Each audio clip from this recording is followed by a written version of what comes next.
On this episode, we're going to talk about the things that we wish we'd known when we were first diagnosed with alopecia. We would like to answer your questions about alopecia. So send them to us and we'll answer them. This is AskAlopeciaUK. What are some things you wished you knew when you were first diagnosed with alopecia? I wish I'd known that it was as common as it is. That's what I wish I'd known.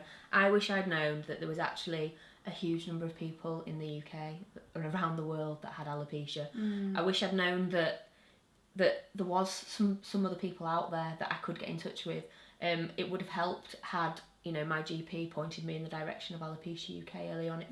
It took me a year to find that the charity existed, because during that year I was feeling vulnerable and I was feeling emotional, and for me reaching out wasn't as easy as it would be if I was in a bit of a stronger position. Knowing what I know now and knowing all the people that we've met and knowing all the people that get in touch with the charity, knowing how big a condition alopecia is, it seems to me, I feel really daft that I thought genuinely I am the only 27-year-old woman in the whole of the United Kingdom or the world that is losing their hair, and it couldn't be further from the truth.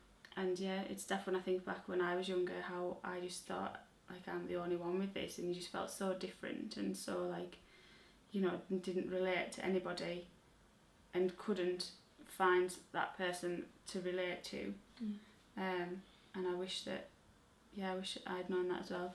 I think back to what you were saying there, you wish you'd known how long it was going to be in your life, or that it was going to be a long-term thing, and that's a question we get asked so often is, will my hair grow back, how long am I going to have this? And that's again what makes it such a challenging condition to have, is that nobody has those answers. We don't have those answers, the doctors don't have those answers. You want to be able to just live your life whether you've got hair or not, and I think that's what I wish I'd just lived my life whether I had hair or not, and being able to be alright with that, and to have had things in place that helped me to just be alright with that, instead of feeling like I've wasted quite a few years there. Important years as well, I think your teenage years, and didn't necessarily go and do some of the things other teenagers did. And I think sometimes my mum says that now, like in this last few years, you did a lot more things when you're older, like going to festivals and this and that and the other, because you didn't want to go and do them when you were younger. It's kind of about finding you, regardless of kind of appearance, and having a strong sense of you on the inside, so that you could just go and be you in life, whether you've got hair or not, so that then you're not relying on your outer appearance to be able to go and live your life the way that you want to live it. Alopecia is so unpredictable, and I think me and my head a testament to that, in terms of coming from having total hair loss, having absolutely nothing on my head, having no eyebrows and no eyelashes and none of this, and then thinking, oh well, if it does grow back, you're then visioning that kind of full head of hair, and all of a sudden it's like, no, I'm actually having to get used to the having a patchy head. So it's that whole, like you're saying, it's like it's dealing with kind of how you're feeling here, and hopefully developing, like you say, kind of just a strong sense of who you are, and it not being about like what's happening on your head.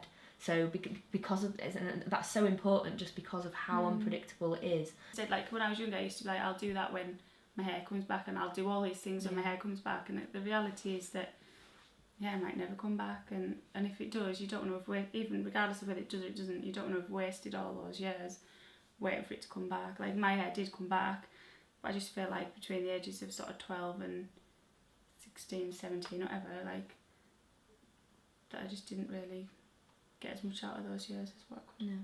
I just think it's amazing, some of the things we've seen over this last few years. I mean, the event that we've just done recently, where the woman who kind of just said, I've just had this for 30 years and felt so alone, and all of a sudden I'm in a room full of people who I can just talk to freely about it, and a lot of them saying you can just talk to all these people as though they're just old friends, because they just get it. It's not just the person with alopecia, it's those around them as well, and them feeling comfortable with it, so that the person with alopecia can feel comfortable with it, and for parents as well to see that, oh yeah, my daughter's not the only one that's got it. If you have alopecia and like our videos, or you know somebody with alopecia, please let them know about us, and please subscribe to our channel.